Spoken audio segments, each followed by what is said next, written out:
Assalamualaikum warahmatullahi wabarakatuh. Halo teman-teman semuanya. Pada video kali ini, kami dari kelompok 1A Indralaya akan membahas materi biokimia yang berjudul bioenergetika. Sebelumnya, yuk kita kenalan dulu dengan anggota kelompok 1A Indralaya. Ada Nabila Andelia, Disa Yunita, dan Fiona Sisilia. Selamat menyaksikan. Tujuan: mahasiswa menguasai pondasi saintifik materi bioenergetika. Materi singkat. Organisme hidup dapat dibagi menjadi dua kelompok besar menurut bentuk kimia di mana mereka memperoleh karbon dari lingkungan. Autotrof seperti bakteri fotosintetik, ganggang hijau, dan tumbuhan berpembuluh dapat menggunakan karbon dioksida dari atmosfer sebagai satu-satunya sumber karbon mereka untuk membangun semua biomolekul yang mengandung karbon. Beberapa organisme autotrofik seperti cyanobacteria juga dapat menggunakan nitrogen atmosfer untuk menghasilkan semua komponen nitrogennya. Heterotrof tidak dapat menggunakan karbon dioksida atmosfer dan harus memperoleh karbon dari lingkungannya dalam bentuk molekul organik yang relatif kompleks seperti glukosa. Hewan multiseluler dan sebagian besar mikroorganisme adalah heterotrofik.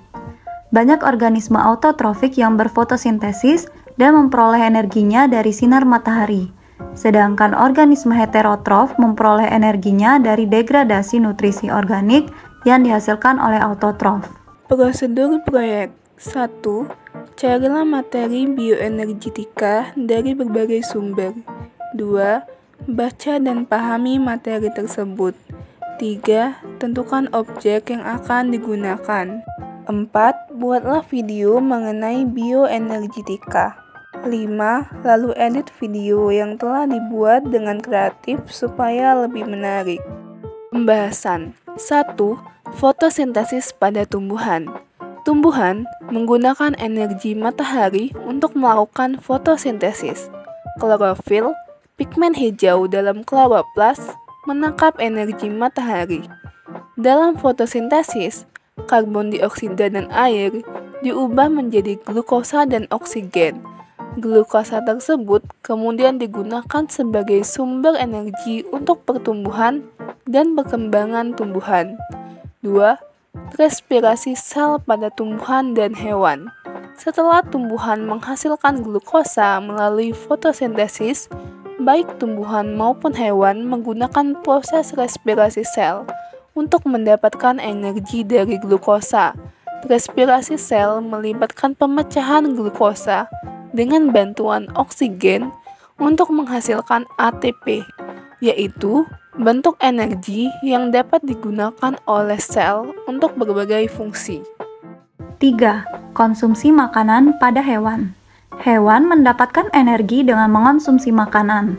Makanan mengandung karbohidrat, protein, dan lemak yang dapat diuraikan selama pencernaan. Melalui proses pencernaan dan respirasi sel, glukosa dan molekul organik lainnya diubah menjadi energi yang digunakan untuk pertumbuhan, pemeliharaan, dan aktivitas tubuh. 4. Siklus energi dalam ekosistem. Energi yang dihasilkan melalui fotosintesis dan respirasi sel berperan dalam menyokong kehidupan di seluruh ekosistem. Organisme yang mengkonsumsi tumbuhan atau organisme lain menjadi bagian dari rantai makanan, mentransfer energi melalui berbagai tingkat trofik dalam ekosistem. 5. Peran ATP atau adenosin trifosfat. ATP merupakan molekul penyimpanan energi utama dalam sel. Energi yang dihasilkan dari fotosintesis atau respirasi sel disimpan dalam bentuk ATP dan dilepaskan saat diperlukan.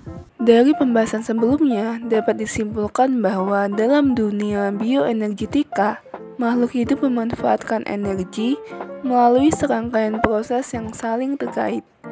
Tumbuhan menggunakan energi matahari untuk melakukan fotosintesis, mengubah karbon dioksida dan air menjadi glukosa sebagai sumber energi.